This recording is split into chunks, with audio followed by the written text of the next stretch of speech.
Hey beauties, welcome to my channel. I'm Aishwarya here. ఇవాళ special best coconut pulao, కొబ్బరి బిర్యానీ. ఆ, ఇది మీరు ఏ స్పైసీ నాన్ వెజ్ కర్రీతో అయినా చాలా చాలా బాగుంటుంది.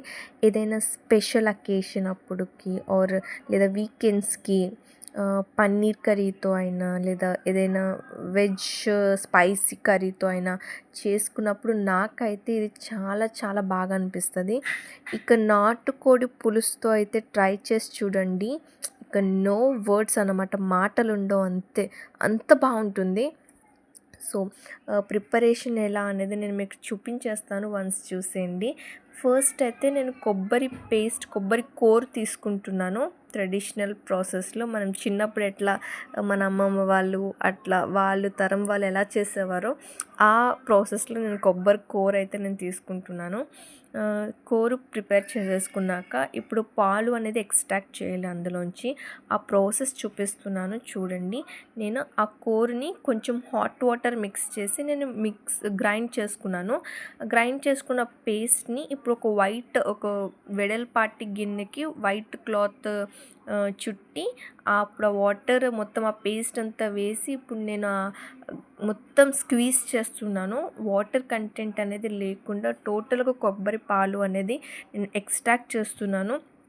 ఒకసారి చూడండి ప్రాసెస్ నేను ఎట్లా చేస్తున్నానో. మొత్తం వాటర్ అనేది కొబ్బరి పాలు అనేది ఉండకూడదు, అంతలా మొత్తం అంతా కూడా నేను క్లాత్తో అయితేనే బెస్ట్ అండి. నాకు ఈ ప్రాసెస్ బెస్ట్ అనిపిస్తుంది. మొత్తం స్క్వీజ్ చేస్తున్నాను. ఇట్లాగే ఈ ప్రాసెస్ అంతా చేసుకోవాలి. మంచిగా స్క్వీజ్ చేస్తే ఇంకా ఏముండదండి, అది వేస్ట్ మిగులుతుంది. ఈ ఈ ప్రాసెస్లో కనుక చేస్తే కనుక మనకి టోటల్ 100% కొబ్బరి పాలు అనేది వచ్చేస్తుంది. ఇంకా నేనైతే ఎప్పుడు నాకు ఇది ఒక అలవాటు అండి. ఏదైనా వేస్ట్ ఇట్లా ఉన్నది అంటే నేను వేస్ట్ చేయను. ఎప్పుడు చేసుకున్నా ఇట్లా మొక్కలకి వేస్తూ ఉంటాను, కొంచెం వాటర్ మిక్స్ చేసేసి. సో ఇప్పుడు చూస్తున్నారు కదా, కొబ్బరి పాలు, మనకి శ్రేష్టమైన కొబ్బరి పాలు అయితే రెడీ అయిపోయింది. ఇప్పుడు ఈ కొబ్బరి బిర్యానీ ప్రాసెస్ ఎట్లా అనేది నేను చూపిస్తున్నాను.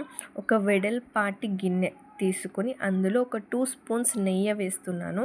నెయ్యి వేడయ్యాక కొంచెం ఆయిల్, మనం ఏ ఆయిల్ యూస్ చేస్తామో నార్మల్ ఆయిల్ అది వేసుకుని ఇప్పుడు బిర్యానీ స్పైసెస్ అనేది వేస్తున్నానండి. ఒక బిర్యానీ ఆకు, దాల్చిన చెక్క, లవంగ, యాలకులు, అట్లానే మిరియాలు, సొంపు, ఇవన్నీ బిర్యానీ స్పైసెస్ అన్నీ కూడా వేసి అవి కొంచెం హీట్ అయినాక పచ్చిమిరపకాయలు, ఆనియన్స్ తరుగు, టొమాటోస్ వేసి ఇప్పుడు అవి ఫ్రై చేసుకోవాలి. మంచిగా ఈ ప్రాసెస్ అంతా కూడా మీడియం ఫ్లేమ్లో పెట్టుకొని మంచిగా అవి ఫ్రై అవ్వనివ్వాలండి, ఆ స్పైసెస్ అన్నీ కూడా కలిపి. ఈ గ్యాప్లో మనం బిర్యానీకి తగ్గ రైస్ నానబెట్టుకున్నాను. ఇప్పుడు అల్లం వెల్లుల్లి పేస్ట్ తరుగు అనేది నేను వేసానండి. వేసి మంచిగా మిక్స్ చేసుకుంటున్నాను. అది పచ్చి వాసన పోయే వరకు కూడా మనం సిమ్లో పెట్టుకుని ఈ ప్రాసెస్ చేయాలి. ఎందుకంటే అల్లం వేసినాక మనకు కొంచెం అడుగడుతుంది కామన్గా. ఇప్పుడు ఇవన్నీ కొంచెం మనకి త్వరగా ఫ్రై అవ్వాలి అంటే సాల్ట్ అనేది వేయాలి. సాల్ట్, టర్మరిక్ పౌడర్ అయితే వేస్తున్నాను. మనకి సాల్ట్ వేసినాక మనకి ఫాస్ట్గా ప్రాసెస్ అనేది అవుతుంది. సో కల్లుప్పు నేను రాక్ సాల్ట్ అయితే తీసుకున్నాను. ఇప్పుడు పాలు నేను ఎట్లా ఏ రేషియోస్లో తీసుకుంటున్నాను అనేది చెప్తున్నాను. ఒక గ్లాస్ రైస్కి నేను 3 గ్లాసెస్ కోకోనట్ మిల్క్ అయితే తీసుకుంటున్నాను. అంటే నేను 2 గ్లాసెస్ రైస్ తీసుకుంటున్నాను. సో 6 గ్లాసెస్ మిల్క్ అయితే నేను తీసుకుంటున్నాను. మళ్ళీ చెప్తున్నానండి, ఒక గ్లాస్ రైస్కి 3 గ్లాసెస్ కోకోనట్ మిల్క్ అయితే నేను తీసుకుంటున్నాను. ఇది పర్ఫెక్ట్ రేషియో అన్నమాట. మీరు కూడా ఈ విధంగా ఫాలో అవ్వండి, పర్ఫెక్ట్ కొబ్బరి బిర్యానీ అయితే రెడీ అయిపోతుంది. సో మిల్క్ నేను వేసేసినాక ఇప్పుడు మొత్తం అంతా కూడా మిక్స్ చేసుకుంటున్నాను. మిక్స్ చేసి ఈ ప్రాసెస్ అంతా కూడా మనం మీడియం ఫ్లేమ్లో పెట్టుకుని ఒకసారి చేసుకోవాలి. అండ్ సాల్ట్ ఈ టైంలోనే మనం సాల్ట్ అడ్జస్ట్ చేసుకోవాలండి. ఏమన్నా సాల్ట్ పడేటట్టు అయితే కొంచెం మనం సాల్ట్ మిక్స్ చేసుకోవచ్చు ఈ గ్యాప్లో, ఈ టైంలో. ఇప్పుడు ఈ కొబ్బరి పాలు ఇవి వేసాము కాబట్టి ఇవి కొంచెం మరగాలి.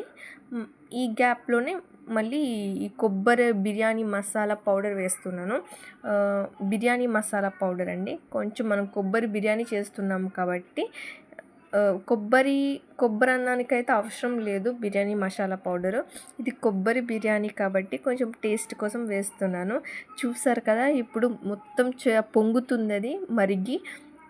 ఇప్పుడు ఈ టైంలో మనం నానబెట్టుకున్న రైస్ వేసుకోవాలి. రైస్ వేసేసుకున్నాక మొత్తం అంతా ఒకసారి మిక్స్ చేసుకుని ఇప్పుడు రైస్ అనేది క్లోజ్ చేసుకొని బాయిల్ అవ్వనివ్వాలండి. అంతే అండి, కొబ్బరి బిర్యానీ, టేస్టీ కొబ్బరి బిర్యానీ అయితే రెడీ అయిపోయింది. చూస్తున్నారా, ఆ స్మెల్కే నాకు అసలు ఎప్పుడెప్పుడు తినాలా అనిపిస్తుంది. ఇంకా స్పైసీ కర్రీ కాంబినేషన్తో అయితే పర్ఫెక్ట్ ఉంటుందండి.